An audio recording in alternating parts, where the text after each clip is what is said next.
Good morning, fathers of daughters. Welcome to another live stream. Yes, sir. This is Ephraim B. Martin, and welcome to Grow Dad YouTube channel. All fathers are welcome, regardless of your ethnic group, background, and or culture. Mi amigos, bienvenidos. ¿Cómo te sientes? Hoy, en aquí. Gracias. All right, fathers, we are here for another live stream, and I'd like to welcome all fathers. Getting in the fall here in Denver, Colorado, and weather's starting to change. It's still a little warm, though. You know, Colorado's great climate, and it is. It's changing a little bit. By November, it starts getting cold, but right now it's still pretty warm, and it's nice. So I'm enjoying the rest of. I guess we're getting in the fall. You never know with Colorado. It's kind of crazy. Anyway, fathers, I welcome and would like to just welcome you. So welcome, fathers. Today's fathers, what we're going to be talking about are the 3 stages of development of our daughters. And I have written a book, self-published a book, rather. It's called Daddy's Girls. It's available at Amazon.com. You can get it in the description of my live stream and also through my YouTube channel. And the reason that I wrote the book, I wrote it and had it self-published in February of 2020, is because I felt it is a blueprint to help fathers understand our sense of urgency that we must have with our baby girls, birth to 18 years of age. And it's a very simple read. It's about 34 pages long. I didn't use any data or statistics for that purpose, and very informative, can help all fathers, regardless of your ethnic group, background, and or culture, understand their sense of urgency and what it takes to build long-term sustainable relationships with their baby girls. Now, in my book, I don't tell fathers how to raise their daughters. I'm not interested in that. What I do share is what's coming, though. I have 4 amazing daughters, 36, adult women, 36, 30, 26, and 24. So I've been through every stage of development with them. My daughters are amazing women, grown women, all living their best lives, professional women doing their thing. So I'm honored. I'm blessed by the grace of God to have 4 amazing women in my life. They are the best thing that has ever happened to me. So I just decided to share my experience of raising 4 adult daughters with other fathers who may be struggling. I worked in the criminal justice system for 20 years professionally. I'm a former state of Colorado juvenile probation officer. I've been a certified paralegal since 1984. Also worked in K-12 education. I'm a former teacher, restorative justice coordinator, and dean of students for 10 years, for an entire decade, y'all. So I've got 30 years of experience, professional experience of working directly with all children from all socioeconomic backgrounds and or cultures and their parents. So I know what I learned a little something along the way, father. So I believe I know what I'm talking about here. And my YouTube channel is for Grow Dads, for fathers of daughters. This is my way of giving back to all fathers who may be struggling, who may be needing answers with their daughters, who may be needing an insight, a different perspective. That's what Grow Dad YouTube channel is all about, fathers. I'm here for education, information through instruction. All of my videos are fair use. Feel free, fathers, to subscribe, like, share my videos. I don't care who uses my videos. I don't care if you do a reaction video. I don't care how you use them. As long as the information is getting out, this is what I'm all about. This is how I get down. Like I said, once again, this is my way of giving back to all fathers. Okay? So fathers, when we talk about the 3 stages of development, I've broken them down in my book. The 3 stages that I cover are birth to 10 years of age, 11 to 13 years of age, and 14 to 18 years of age. My book is complimentary of my videos and my live streams. So feel free to purchase my book. My live streams and my videos are free. My book is detailed. It will make a lot more sense when you look at my videos after reading my book and vice versa. Because like I said, they are complementary of each other. I would not have done it any other way. I feel honored having this YouTube channel because my YouTube channel, I believe, is going to help fathers. I'm going to eventually reach my audience of men, right? I am building my YouTube channel 100% organically. I won't do it any other way. I feel great about it, actually. I've been live streaming since July of 2023. What's today? Today is my 80th live stream. So I have been grinding since July of 2023, feeling great about it. Not good, great, because I know what I can bring to fathers. There's not a lot of YouTube channels on YouTube that's doing what I'm doing. Yes, there are YouTube channels that are addressing fatherhood. Yes, there are YouTube channels that are addressing fathers of daughters, but I get to go a lot deeper because I've been through every stage of development. The YouTube channels that I come across when it comes to fathers or daughters, they're all under 10 years old. And if they do have teenagers, they can't go as deep as I go. They're not able to explain what I'm able to explain. So I'm not knocking those YouTube channels. What I'm saying is I'm a niche. So I know that there's an audience of men that need me and are waiting for me. They just have to find me. So like I said, if you come across my videos and they're helpful, feel free to subscribe, like, share them with family, friends. I can help women as well, mothers of daughters, okay, mothers of sons.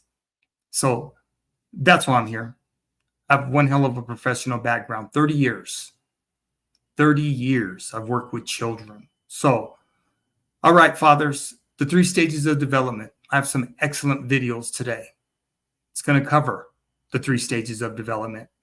I've already talked about the 3 stages of development in earlier videos. They're anywhere, I believe, between 7 to 10 minutes. When I first started live streaming back in 2023. So feel free to look at those individual videos as well. I've grown a lot since then. YouTube has been very, very challenging, but very, very rewarding. Everything from just recording. I feel 100% comfortable in front of the camera because in my professional experience, I spent a lot of time in family court and juvenile court. So I had to report to judges and magistrates on a weekly basis, sometimes on a daily basis, depending on if some of my kids ended up in juvenile detention centers. I'd have to be prepared to give information to the courts on their standing and what they've been doing. I've written hundreds of pre-sentence investigation reports. They're called a PSI on behalf of juveniles, making recommendations to the courts. I've worked with all juvenile justice agencies, anywhere from group homes to diversion programs to placement centers, everything in between, y'all. So I've learned a lot. I've got a great experience. And like I said, I'm at a different transition in my life. So I'm going to share with fathers because one of my goals is to help fathers understand, like I said, sense of urgency. And this is just my way of giving back. I just have one hell of a skill set. So I have no problem sharing because I believe when God blesses you with gifts, if you do not use them, he will take them away. I've been blessed my entire life. Lord knows I've been blessed my entire life. So if I can help fathers that are available, that need help, that need answers, that need resources, I'm in. I'm all about solutions, y'all. Okay, fathers. So let's take a look at these videos. I got about 5 videos, I think. And very good. And I'm just going to run them back to back to back to back for you. I'm not going to do much commentating like I normally do on my videos. And I just want to run them back to back to back. And they're very, very informative. The 3 stages of development of our daughters. Like I said, in my book, Daddy's Girls, I've broken it down. Birth to 10 years of age, 11 to 13 years of age, and 14 to 18 years of age. Those are what I consider the 3 stages of development. With each stage, it's going to have its challenges, but it's also going to have its rewards, fathers of daughters. So with that being said, I need your attention, right? I need you to process. I need you to be open-minded. And I need you to be objective, okay? Raising our daughters requires us to be analytical in a lot of different phases of their lives. It requires adjustments, fathers of daughters. It requires validation. It requires a lot from us because our plates are going to be full. But we have the tools, fathers. From when they're birth into this world, we have the tools. We have the understanding. We just have to put our best foot forward, be consistent in their life, and God's going to bless us, I can promise you. I've never had a problem with any of my baby girls. My daughters are actually pretty easy to rear. They were, because I was there birth to 18. So didn't have any issues with my baby girls. And when I tell people that, a lot of people are very, very surprised. But if you put in the work and you're consistent, I can promise you the relationship, the long-term relationship you build with your baby girls, it's going to be in place because they're going to fall in line because we are their first love. They are looking to us for their guidance and our leadership. We bring protection and safety in our daughters' lives, fathers. All right, fathers, let's get in these videos, all right? Welcome.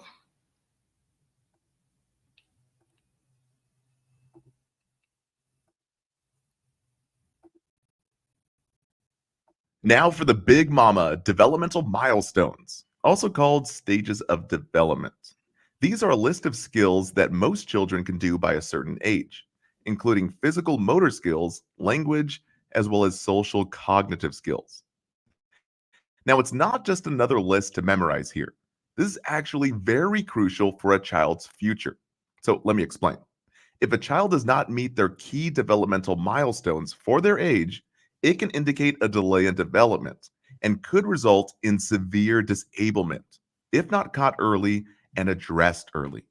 This is why it's so very important for you, the nurse, to identify children who do not meet these developmental milestones and to report it to the HCP immediately.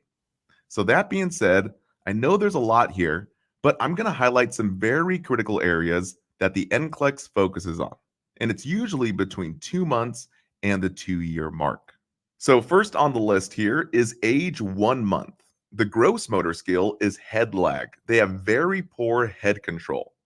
And the fine motor skills that they're developing is the grasp reflex, 0 to 3 months, the Babinski reflex, 0 to 12 months, the rooting reflex, 0 to 4 months, and the tonic neck reflex, 0 to 4 months, which we cover more in full detail in the physical exam lecture. Now, language that they're learning is responding to touch and voices, as well as sensory motor communication. And as far as social cognitive, they often find safety with caregivers and looks at the faces of their caregivers. Now, age 2 to 3 months, a huge NCLEX tip to write down is the gross motor skill of kicking their legs. So the memory trick to write down is 2 legs are being kicked at 2 months of age, and raising their head when prone, as well as less head lag. Now, the fine motor skill is the grasp reflex often diminishes between this age. And the language that they're developing is responding to sound, as well as they're able to make sounds with their mouth. And for social cognitive, they always show smiles and coos when seeing a familiar face. Big NCLEX tip. So the memory trick, smiles at the 2nd month. Now, for 4 to 5 months old, the gross motor skill that is to be seen is no more head lag. So we always report if head lag is seen after 4 months. Huge NCLEX tip. Be sure to write that down. So the memory trick, just think after month 4, head lag no more. Now, the NCLEX and most nursing exams refer to this as infant's head stays behind the shoulders when raised from supine to sitting position. This is what they mean by head lag. So once again, infant's head stays behind the shoulders when raised from supine to sitting position. So be sure to know these key terms here. And another gross motor skill is at 5 months, they can roll from front to back, as mentioned by Kaplan and ATI. Now, for the fine motor skills, a big one on the HESI was grabbing objects voluntarily. For example, this age group grabs a rattle. Now, we also see the diminishing of the motor reflex, also called the startle reflex, as well as other reflexes. And for language, they often mimic sounds that are heard, and they're able to change their cry tone for different needs. Now, for social cognitive, they're often soothed by caregivers' voices and copies the expression of caregivers and other people they're around. And they often cry when they don't get their way. So moving on to 6 to 9 months, a big thing to write down is birth weight doubles at 6 months. Huge NCLEX tip. I'll say it like 5 times for you guys. Birth weight doubles at 6 months. Okay, maybe only 2 times. So be sure to write that down. Also, 6 to 9 months, they can roll from their back to front and can sit up unsupported and can pull self up. So a real big safety concern is removing musical mobiles from the crib because these infants can pull themselves up and strangle themselves with those musical mobile strings. Now, for fine motor skills, 6 months old can hold a big bottle. And at 7 months, they can transfer objects from one hand to the other. And for language, a really big one here is they can babble words or babbling words, as mentioned by ATI. For example, mama and dada. And this age group can often respond to their own name. Now, a big one again to write down is not babbling at 9 months. We must report it. Huge, huge, huge. So be sure to write that down. If the child is not babbling at 9 months, we must report it to the provider. And for cognitive and social skills, they can identify faces and strangers. Thank you so much for watching. Don't forget to take your quiz and download the study guides. And also feel free to share the love, share with a classmate, and even your instructor. See you guys in the next videos.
My name's Frances Jensen, and I work at the University of Pennsylvania as the chair of neurology at the Perelman School of Medicine.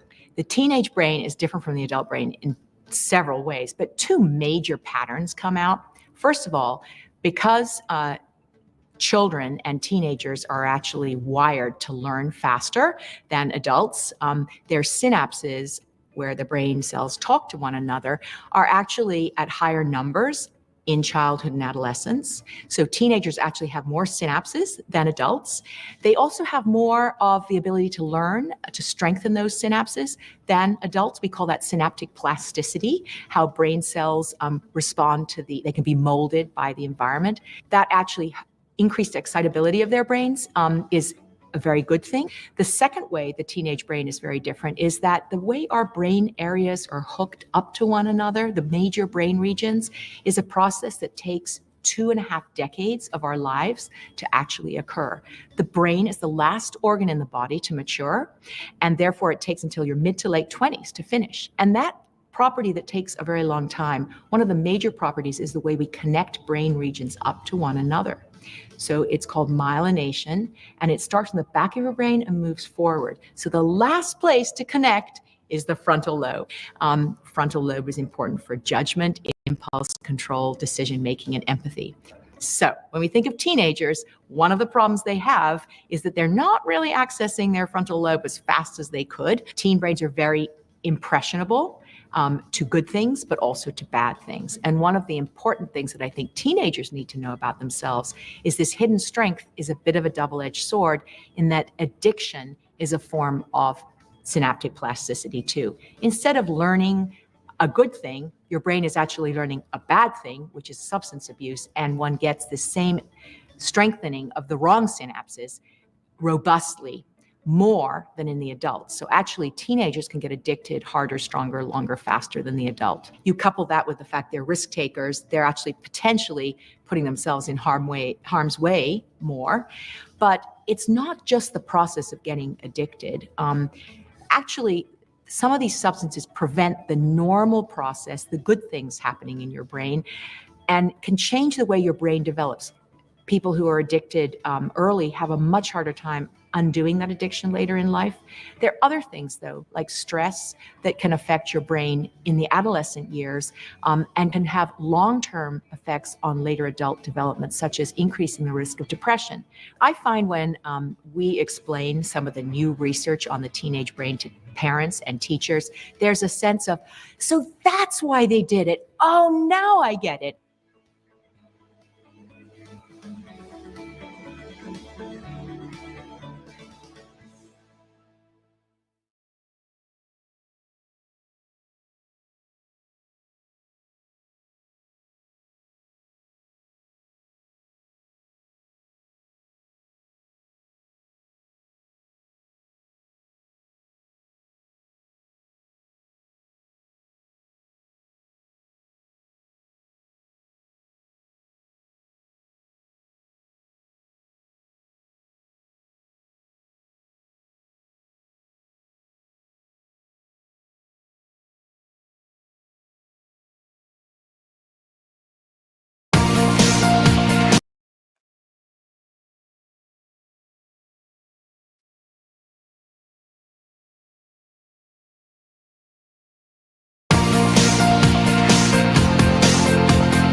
The Teenage Brain During Puberty Explained.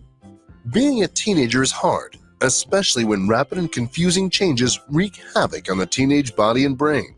20 years ago, science assumed that all the volatile emotions that came with puberty were due to brand new hormones racing through the body.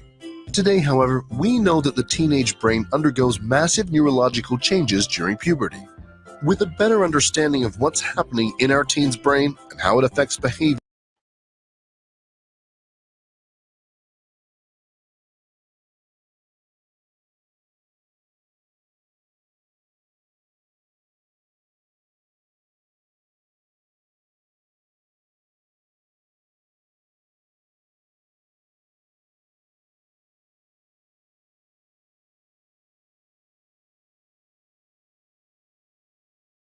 many believe that hormones are the culprit for wild behavior and emotional outbursts. But the fact is, there's a lot more going on than we originally assumed. The tween brain is like an extremely absorbent sponge, dedicated to learning absolutely everything it can about the world they live in and the people in it. Their brains rapidly develop on a cellular level, making connections with neurons called synapses as their brain forms, learns, and develops. Between the ages of 11 and 17, the teenage brain undergoes a phenomenon during sleep that's integral to their maturation. In a process called synaptic pruning, the frontal cortex decides which neural connections to keep and which to discard. Think of it like spring cleaning for the mind. Those often used connections, like their crush's phone number and cheat codes for their favorite video game, are retained, while inconsequential memories, like remembering to make their beds, can fade into obscurity. This happens through myelination, a process where a specific neural connection in the brain is coated with an electrically conductive fatty substance called myelin. Myelin allows faster recall and better access to memory. Scientists believe that this is the reason why teens naturally understand, learn, and adapt to new technologies and information with relative ease. Teens and parents should take advantage of this critical window of neuroplasticity by encouraging and supporting your teen's interests. If your teen wants to learn an instrument, new sport, or language, for instance, we should encourage further development of their strengths and passions during this pruning phase. Alongside these changes, you may also identify your tween and teen engaging in risky and dangerous activities, which may lead you to believe that your child is becoming defiant, reckless, or irresponsible. This is due to the pruning of the prefrontal cortex, which is the part of the brain that's responsible for risk assessment and planning. While the prefrontal cortex is under renovation, the teen's brain ability to analyze risk, dangers, and consequences appropriately is underdeveloped and limits their ability to stop themselves from acting on their risky impulses. Instead of trying to control your teen, you can encourage them to take positive risks. Examples of positive risks include giving your child the freedom to walk or catch the bus home from school, or go to a party unchaperoned with friends. Doing so will allow teens to learn consequence, assert independence, develop their identity, problem solve, and grow insight. Positive risks and experiences are critical for healthy development. Next on the list, and personally my favorite and biggest challenge, are moodiness and emotional outbursts. There are a multitude of hormones that the brain produces and releases during puberty, all of which contribute to the healthy functioning and regulation of the body. One of these hormones is called allopregnolone, which is released into the bloodstream to help us calm down when we experience stress. Scientists have found that this hormone has the opposite effect on teens during puberty. Instead of its intended calming effect, the hormone induces heightened levels of anxiety. This means that even low-level stress can render your teenager overwhelmed, anxious, panicked, or depressed. As part of this process, teen brains are learning to identify and differentiate complex emotions and facial expressions. This can often result in teens misinterpreting your face, thoughts, and emotions, causing them to lash out and have an emotional outburst. Again, this isn't personal. They're just trying to process and develop these critical interpersonal skills, and we need to understand that they aren't going to necessarily interpret things the way you intend to. We should aim to approach adolescence armed with knowledge of the changes occurring in a teen's developing brains and bodies, and how those changes are displayed in common teen behavior. This will help us to practice compassion, patience, and kindness, and better equip parents to support their teen during these emotionally charged, turbulent times. If you've enjoyed this video or learned something new, please give us a like and let us know in the comments if you've had any success deciphering the teenage mind. If you know any parents that would benefit from this video, please share and click that subscribe button below to stay notified when our regular parenting videos are uploaded. See you next time.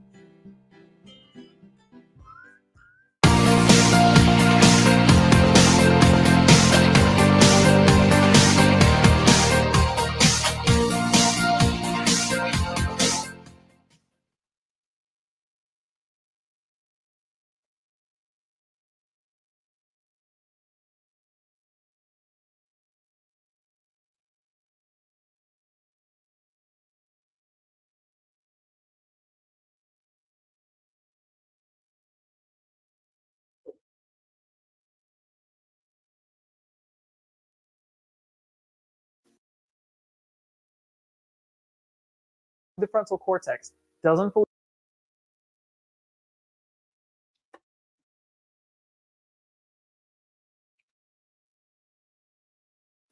the human brain, specifically the frontal cortex, doesn't fully develop until 25 years of age. That means true adulthood doesn't begin at 18 or 21, but 25 years old. What we're going to do in this video is discuss the anatomy of the frontal cortex, its various functions, and see why humans are so slow to develop. On top of all this, we're going to see why injuries to the frontal cortex are so scary. Let's do this.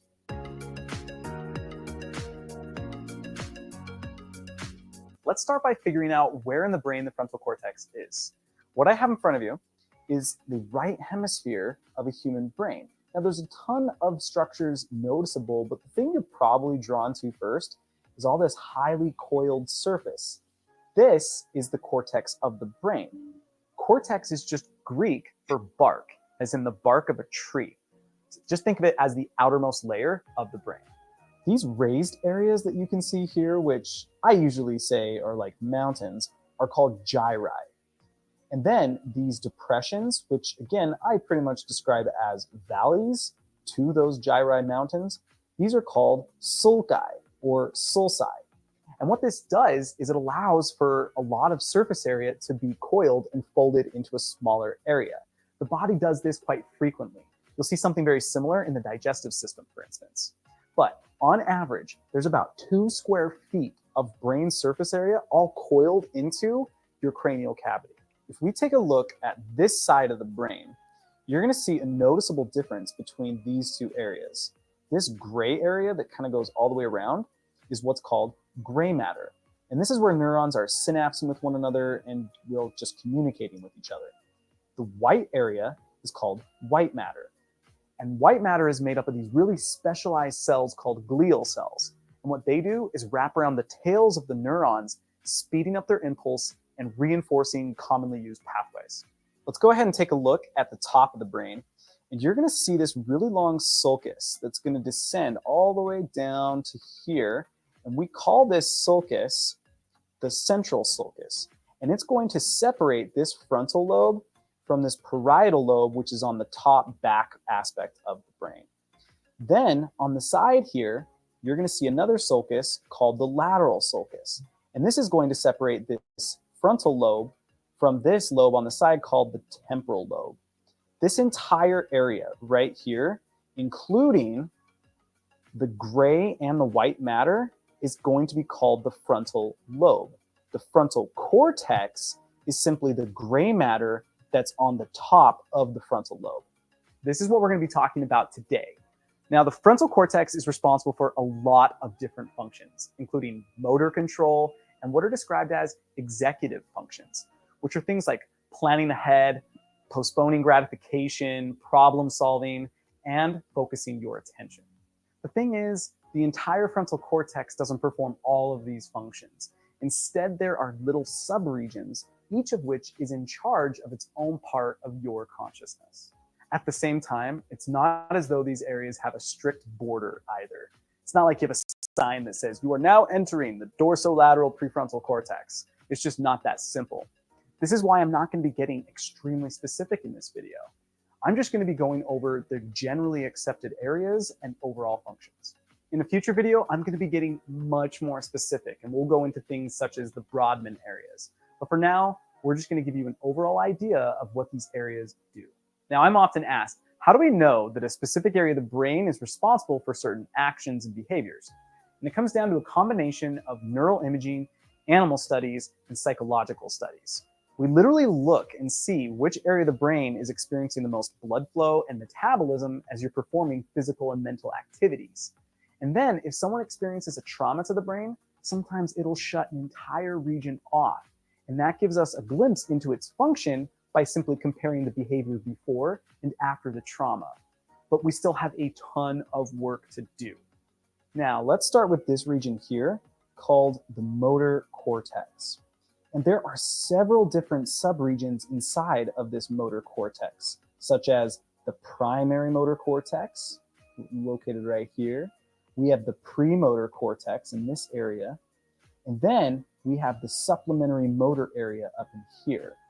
But for our purposes, we're just going to include them all together and call them the motor cortex. My main reason for doing this is because some of these areas are still not fully understood, such as the supplementary motor area and the premotor cortex. And they have significant overlap in their function with the primary motor cortex. So for now, we're just going to consider it all part of the motor cortex. This is where motor control for all of your skeletal muscles is going to originate. Some of you may have seen that distorted picture called a homunculus or body map. This is showing you how much real estate a body part has on the motor cortex. So an easy example of this is the hand and the elbow. The hand is going to have a ton more real estate because it has a lot of dexterity and movement to it, while the elbow is going to have considerably less because all it's going to be performing is flexion and extension. The more precision required, the more real estate you are going to have on that motor cortex. Now, this area here in front of that motor cortex is called the prefrontal cortex. Now, I apologize for this area here. Someone was a little rough with the brain, and so it experienced some damage. But this prefrontal cortex, in my opinion, is the most interesting aspect of the entire brain. It's the most recently evolved. It's the slowest to develop, and it's absolutely gigantic in human beings. Let's start with this area of the prefrontal cortex called the anterior cingulate cortex. Now, from numerous studies, which include both humans and animals, this area seems to be responsible for vicarious experience, or what most would call empathy. In one study, participants underwent an fMRI and then experienced a painful stimulus. And what happened was their anterior cingulate cortex lit up.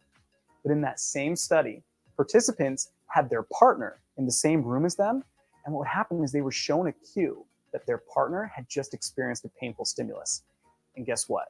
The anterior cingulate cortex also lit up. What's also fascinating is the anterior cingulate cortex also lights up when individuals are experiencing vicarious rewards, which is when someone else is experiencing a reward that you yourself have experienced. Over here, we have the dorsomedial prefrontal cortex, and that, yes, is a mouthful. This area is where an understanding that others have thoughts, desires, intentions, and beliefs comes from. We call this the theory of mind, and it doesn't really manifest until someone is 4 to 5 years old. What that means is a 3-year-old doesn't really understand that other people have different thoughts than their own. They assume that because they know something, everyone else knows something too. Then we have the ventromedial prefrontal cortex, which is going to come and wrap around like this and come back around. So all of this area here is going to be that ventromedial prefrontal cortex. This region is involved with regulating your emotions, choosing friends that are good for you, and morality or emotional decision making. It works in tandem with a much more ancient structure in the brain called the amygdala. The amygdala is part of your limbic system. Now, the amygdala processes what are called negative emotions. If something bad happens to you, you're going to have a strong response from your amygdala. However, how you respond to the situation is very much influenced by this ventromedial prefrontal cortex. There are plenty of fascinating case studies over the years of individuals who experienced trauma to this area, with the most famous being Phineas Gage. He was a railroad worker who experienced an explosion and a metal rod went through his head and destroyed half of his frontal lobe. There are plenty of interesting things about his particular case, but one of the most interesting is in regards to how much his behavior changed after the event. Now, a lot of this is still up for debate. We're not sure how much is true and how much just became exaggerated over time, but as the story goes, before the accident, he was a pretty normal guy. But after the accident, he became very disturbing to your average individual and very, very impulsive. So while this can't be verified since it was so long ago, it's almost as though his emotional responses were coming primarily from the amygdala, since half of his ventromedial prefrontal cortex was destroyed during the accident. Over here, we have the ventrolateral prefrontal cortex. We don't have a solid understanding as to what this area does as of yet, but it seems like it has something to do with stopping motor responses if something unanticipated comes into the equation. So, for example, let's say you're on a jog through the park, and as you're approaching a corner, a bike comes out of nowhere, and you have to jump out of the way in order to not get hit. See, originally you were in this rhythm, and your motor responses kind of knew what was coming next. But all of a sudden, something came out of nowhere, and you have to change plans. All of that would have been processed in the ventrolateral prefrontal cortex. The last area I want to talk about is this dorsolateral prefrontal cortex. And when we say that the brain doesn't fully develop until 25, we're talking about this area specifically. This is where the rational part of you comes from. People frequently describe this as the Vulcan part of you from Star Trek. But let's think about this for a second. If it takes 25 years for your rationality to mature, that explains a lot about children and adolescents. Take this for example. The dorsolateral prefrontal cortex allows you to postpone gratification. That essentially means you're willing to sacrifice a reward in the short term in order to get a larger reward in the long term. It's not as though that some kind of switch is flipped when you turn 25 years old. There are people who are in their 40s, 50s, and 60s who still struggle with delaying gratification. But they should be much better than your average 5-year-old. As you age, your ability to delay gratification is going to gradually increase. But it makes perfect sense why teenagers aren't really clamoring to build a strong savings account with the money they make as a grocery clerk. they literally don't have the synapses yet to fully process that behavior. An interesting consequence of this, though, is that younger people tend to be more willing to take risks. Now, sure, some of these risks can be extremely foolish. I mean, jumping off the roof onto a trampoline is never a bright idea. But at the same time, if they're more willing to take risks than your average adult, it can open them up to a wide range of opportunities. The risks don't need to be physical risks. They could be career-moving risks or social perception risks. If you look throughout history, individuals under the age of 25 have made some of the biggest contributions to society, whether that's through scientific advancement, social change, or the arts. When you don't have a lot of experience under your belt, it's far more easy to push boundaries. And sure, maybe it doesn't work out. In that case, you'll make a synapse and you'll be far less likely to take that risk again. But if it does work out, you'll see it as less of a risk and you'll be willing to take more similar risks like that, potentially opening your opportunities. The reason it takes 25 years for the brain to fully develop is because we as humans are very social creatures, and social interaction is extremely complicated. It takes a very big brain to navigate all of the complexity that we as humans add to socializing. Now, I want to be very clear. It's not as though each of these regions are solely responsible for a specific action or behavior. They work together so that you can respond properly to a particular situation. But sometimes you need to be more rational, and other times you definitely need to be more emotional. And in those cases, you're going to see more metabolism, more blood flow, just more usage and activity in one of these areas. It's amazing to me to think that we have only scratched the surface when it comes to the brain and its functions. There are so many areas that I had to leave out for the sake of time, but we will definitely be getting far more specific in future videos, so definitely be on the lookout for that. I also want to mention that we have started working with Wizio, which is this amazing platform that allows you to ask Jonathan and myself questions, and we can respond to you with a detailed video response. This is really, really cool, and I'm very excited about it. You'll find a link in the description below. Also, if you're interested in getting some merchandise and looking super snazzy like me, you'll also find merchandise down below the video. But thanks again for watching, and I will see you in the next video.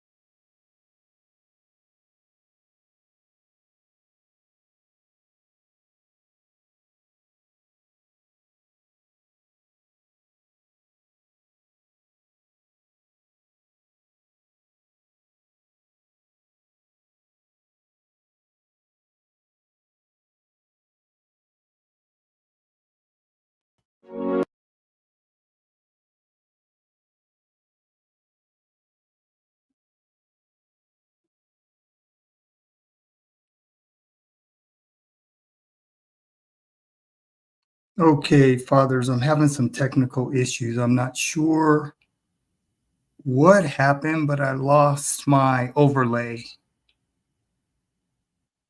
for my YouTube. I'm not sure what's going on. So just see the outskirts of my my live stream. It's gone.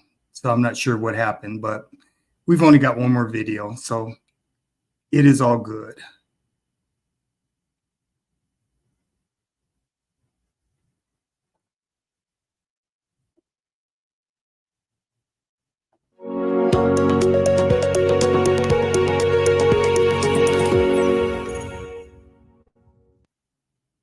Hi, my name is Adriana Galvan. I'm a professor of psychology and dean of undergraduate education at UCLA, and I'm delighted to deliver this address today. I'll be talking about what we've learned from neuroscience and what it's revealed about adolescent development and brain development. A few decades ago, there was a lot of interest in understanding brain development during the first few years of life. And what we learned is that brain changes during this time support key developmental milestones, including walking or talking or bonding with caregivers. In recent decades, using brain imaging technology and psychological tools, we've also learned that during adolescence, there's another wave of massive brain development. And similar to earlier childhood, changes that occur in the brain during this time support key developmental milestones that are specific to adolescence, and I'll be discussing that in today's talk. The general narrative around adolescence that we see in the media tends to be around the notion that adolescents are impulsive, that they don't make good decisions, and that this is a period of life that we just need to help them get through as quickly as possible. But luckily, based on the research that I'll describe today, the tide is turning. What you're looking at here is an image from a journal article that was a part of a collection in the Nature journal a few years ago, describing all we know about adolescence and calling for researchers and scholars to stop giving adolescents a raw deal, as they say, and to really uplift and promote this time in life as one of opportunity and exploration in ways that are healthy and necessary for development. So along with the massive scientific discovery about the particulars of what occurs in the brain during adolescence, what's been unique about adolescent neuroscience research in the past decade has been the refreshing narrative shift about adolescence. And this allows us to then use what we know from the science and apply it to policy questions that are relevant to young people. What we know is that adolescence is a time of remarkable opportunity. In general, we define adolescence as starting around age 9 or 10 when puberty strikes and going through the mid-20s. And the reason that it's such a long period of development is because it encompasses a lot of psychological, biological, and physical changes. During this time of rapid growth, we discover, we learn from, and we adapt to the world around us.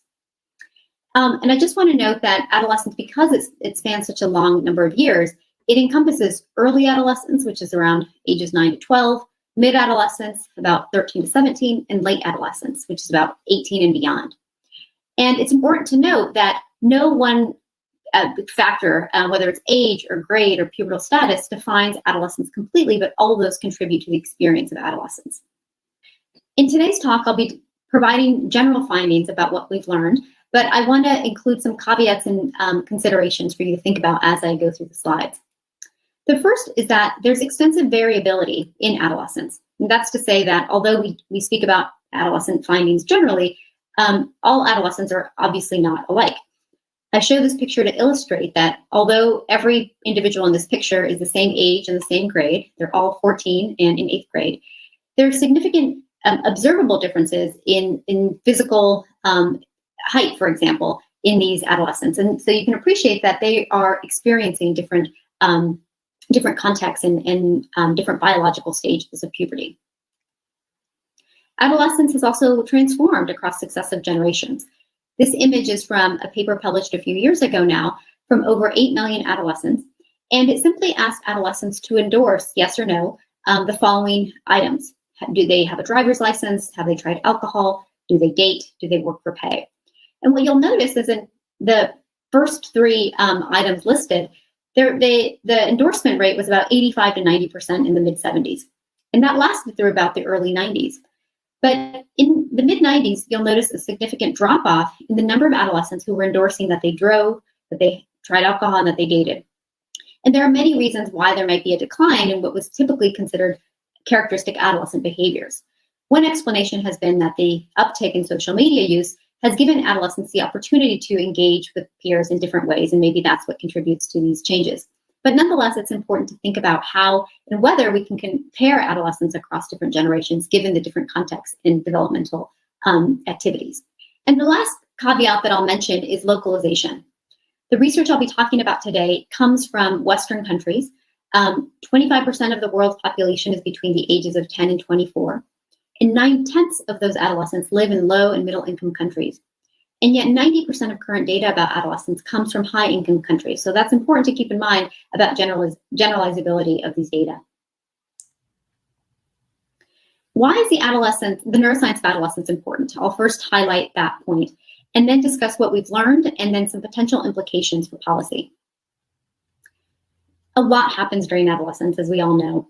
Adolescents experience a range of physical, social, emotional, and behavioral changes. Not all at the same time necessarily, but they certainly overlap. And they contribute to the experience adolescents have. Relationships expand to include new people. And this is important because how the brain changes in brain regions that support social processing, emotional monitoring, all of that contributes to the ability to form new social relationships outside the family or close caregiving group. This also contributes to adolescents' need to develop autonomy. It contributes to adolescents learning to make decisions on their own.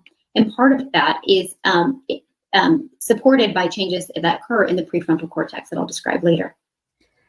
And finally, identity exploration and community engagement are quite high during adolescence because of their new interest in peers or uptick in interest in peers. They're more likely to engage with their community, to start being involved in causes that they believe in, to be activists for causes that they believe in. And all of that contributes to their own identity exploration in myriad ways. We've learned quite a bit about adolescents and their psychology, but today I'll describe how the developing brains of adolescents are built for the changes that I just described. In other words, the changes that we observe are supported by particular maturation in key neural circuits. One thing we've learned is that there's greater plasticity during adolescence than later in life. And this means that there's increased sensitivity to the environment. Coming back to the example of early postnatal life, there's a lot of plasticity then too, as young infants learn to pay particular attention to phonemes, for example, in their native language. And this is supported by the great plasticity in the brain that allows them to incorporate environmental input into their own development. The same thing happens during adolescence. Of course, adolescents are no longer language learning their native language, but they are learning how to interact with the environment. And so their brain is primed to be sensitive to these environmental inputs. Neural connections become more efficient. What this means is that brain regions that communicate with each other to support the task at hand become more efficient over time if they're used frequently. So for example, connections between the amygdala, a brain region involved in emotion processing and emotion regulation, has strong connections with the prefrontal cortex, which is involved in emotion regulation. And so over time, the connections between these regions become more refined. Our motivation and reward systems are more active in adolescence than in younger childhood and adulthood. And what this means is that adolescents derive greater engagement of the mesolimbic circuitry when they're experiencing something valuable or pleasurable. And this contributes to motivation to seek out novelty, new relationships, and new adventures. And finally, adolescents are uniquely skilled and interested in exploring their environment. Along with this, they need to be flexible in their learning from the environment. And they evince quite a bit of flexibility in learning from missteps or learning new tasks.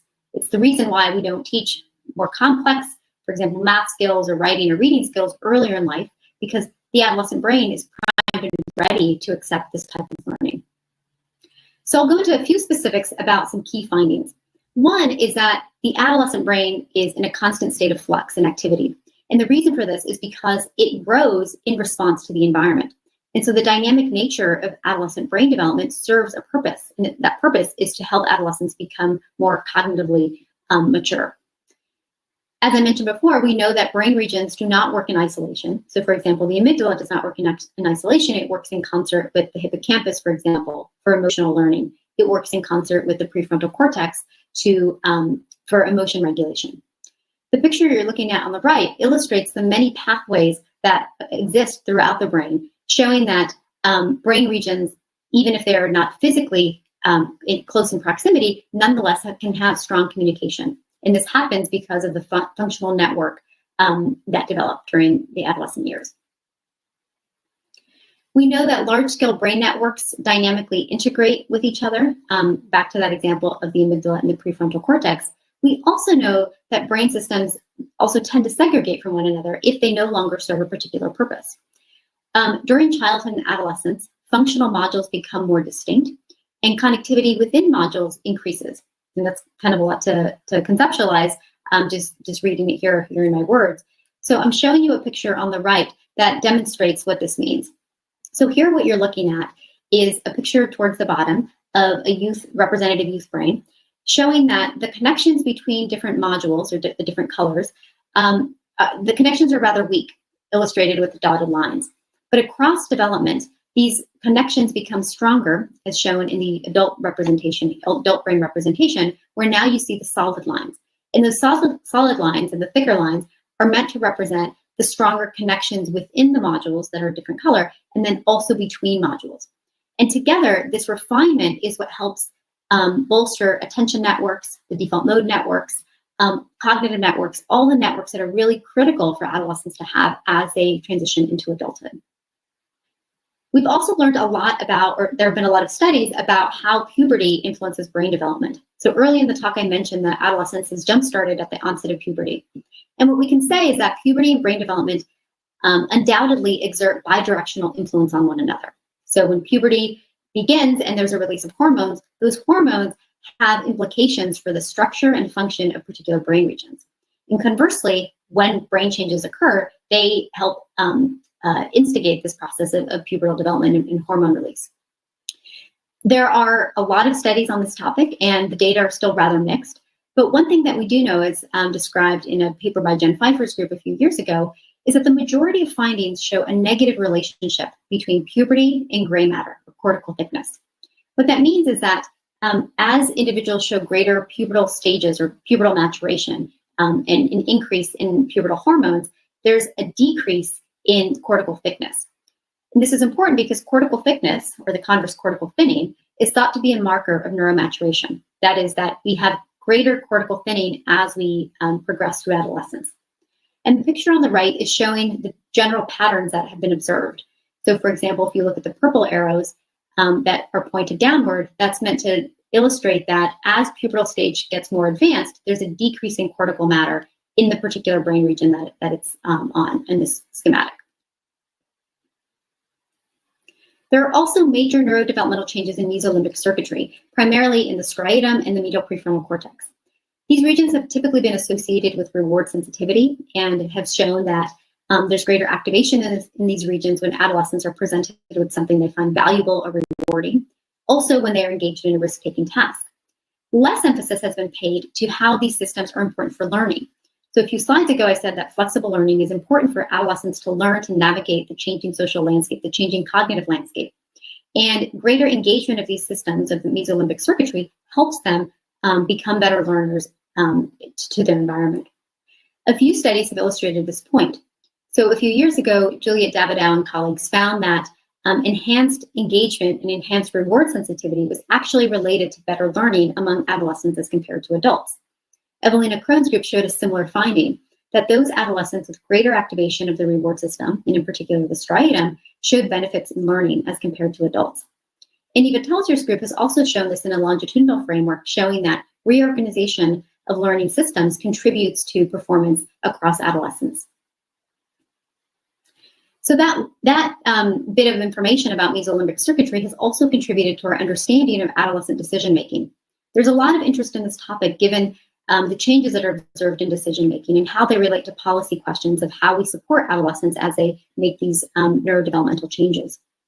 This great review by Kate Hartley's group a few years ago illustrates the many factors that influence decision-making across development. So it's not simply the case that adolescents are poor decision makers as they've been characterized, but in fact that with every decision, they are weighing different factors. The probability of a positive outcome, for example, of engaging in a particular decision, the importance of that decision or the importance of the reward that they are making a decision about, the timing, how important is it for me to make a decision that yields immediate rewards versus delayed rewards.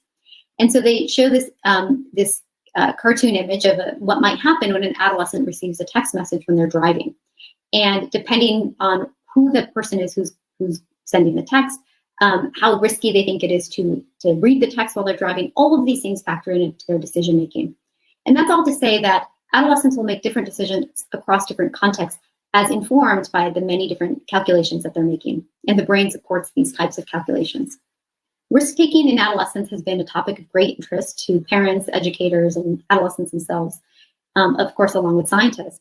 And the reason for this is because there's an increase in risk-taking among adolescents. And indeed, health compromising risks are more likely to be taken by adolescents than any other age group.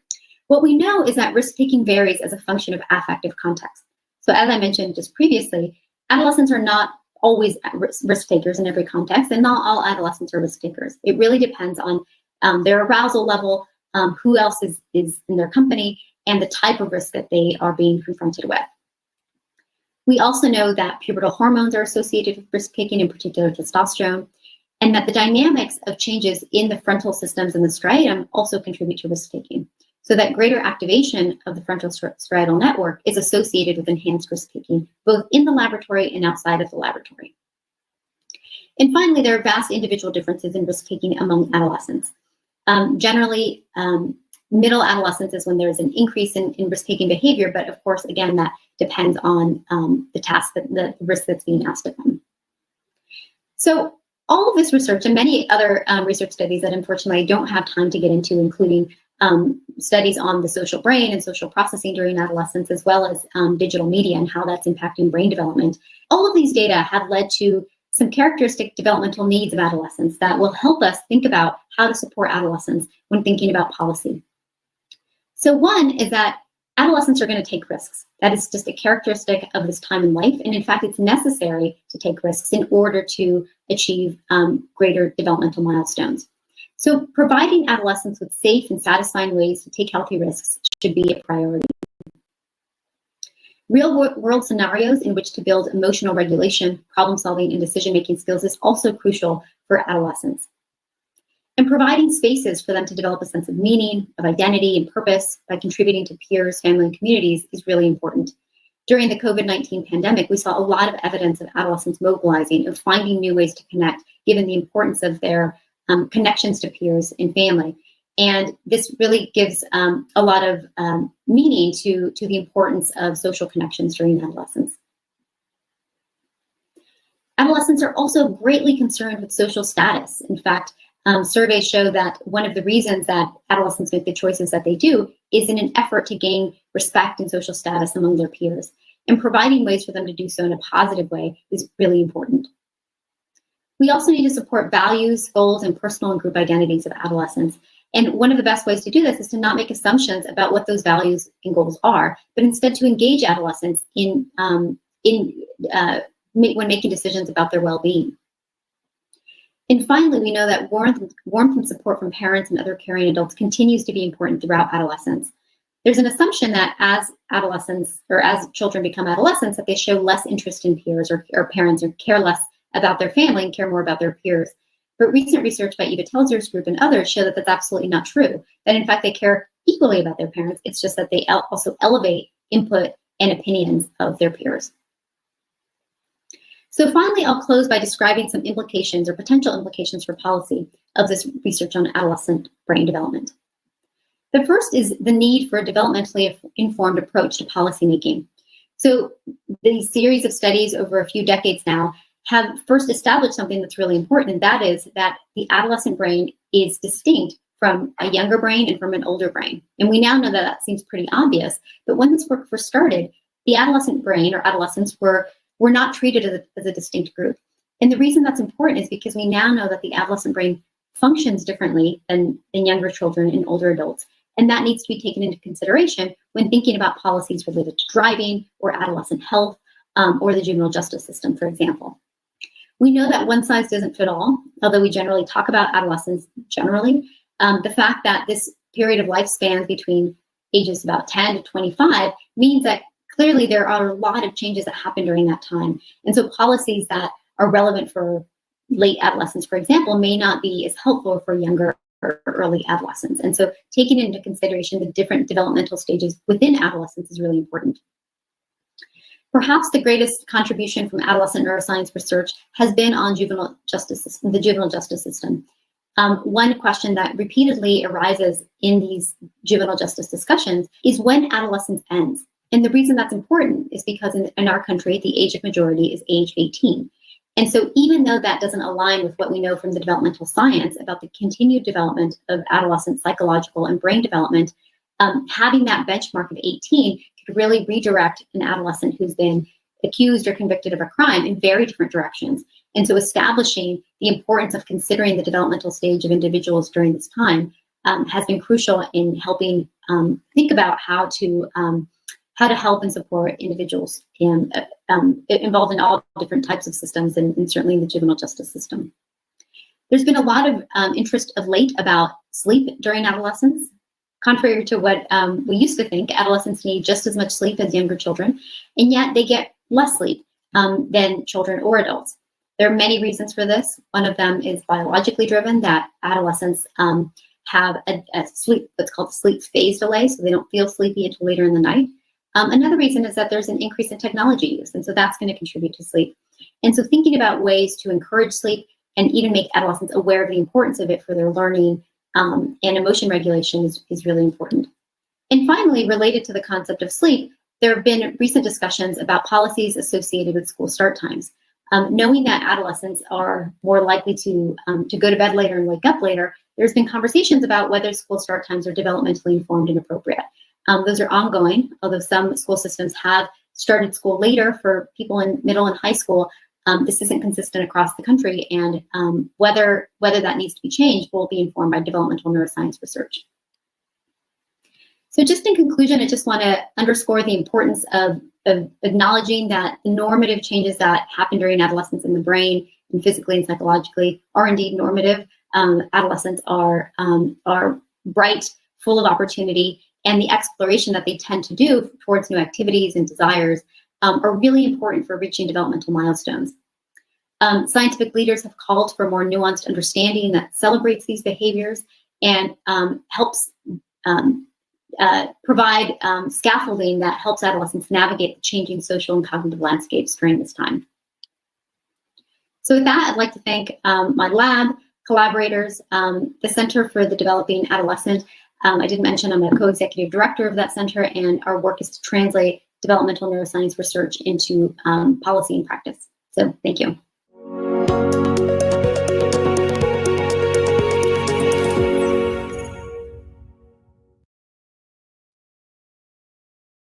Okay, fathers.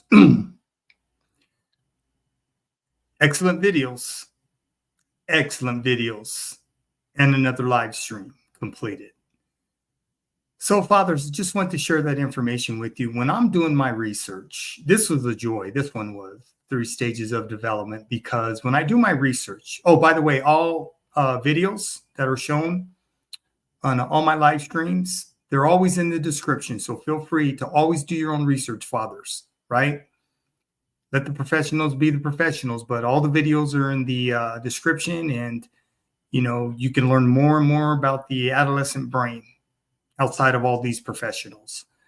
But doing the research that I'm doing to gather for my live streams is just a joy, because I get to come across so many videos, fathers. And I have to watch all of them. I watch all of them at least twice.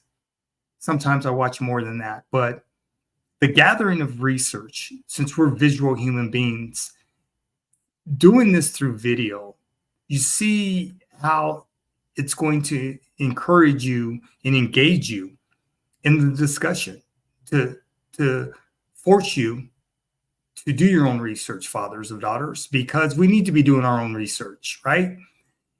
And so many of these YouTube channels that are out there today are they're just trash when it comes to information. Most of a lot of YouTube channels, not most of them, but a lot of YouTube channels are reaction video channels where they react to whatever they're reacting to, but they're not very informative. And I'm just a human being. I'm about solutions, particularly when we're dealing with fathers of daughters, girl dads, because we need answers. We don't need foolishness. We don't need nonsense. We don't need opinions of YouTubers who don't do the proper research, who don't have the background in which information they're giving, and they don't cross-check anything. So be very careful of what you're watching, who you're watching, and why you're watching. And be very selective in who you follow. Because at the end of the day, the research is going to fall on you. Like I said, when you come across my YouTube channel, I'm one source of education and information through instruction. Okay? But I'm on point as well, because I fall back on my life experience of raising 4 adult daughters and my professional experience of 30 years, 20 of them working in the criminal justice system and 10 years working in K-12 education. So I'm well-rounded. I'm not just some dude on YouTube giving an opinion. Everything I'm doing is going to be factually based from personal experience as well as professional experience. Not some dude just showing up and saying, hey, I have an idea. Let me start a YouTube channel for fathers of daughters and see where it goes. No, you need answers. You need facts. And this is why I'm here, fathers. So this particular live stream was definitely, all my live streams are good, and I enjoy the research, but I really enjoyed this one, particularly talking about the adolescent brain, because most parents just don't know. They just don't. So Like I said, this is just one video. Now you can go do your own research and go a lot deeper than what I went today. But, you know, there's always a start. There's always a starting point. So, okay, fathers, another live stream. Yes, sir. Yes, sir. It was a good one. Appreciate you. Kiss them babies. Love them babies. Tell them you love them. Show them you love them. Hug them. All right. Okay, fathers, I live stream once a week. And I'll be back for another live stream next week. And I'm continuing to grind, building my channel organically and loving everything I'm learning. And like I said, this is my way of giving back to all fathers. So I'm glad that I'm in the position to do what I'm doing. It's a blessing. It truly is a blessing, fathers. Okay? All right, mis amigos. Hasta la próxima semana. Paz. Adios. Okay, fathers, this is Ephraim B. Martin. It's been my pleasure. Till next week, I'm out. Peace.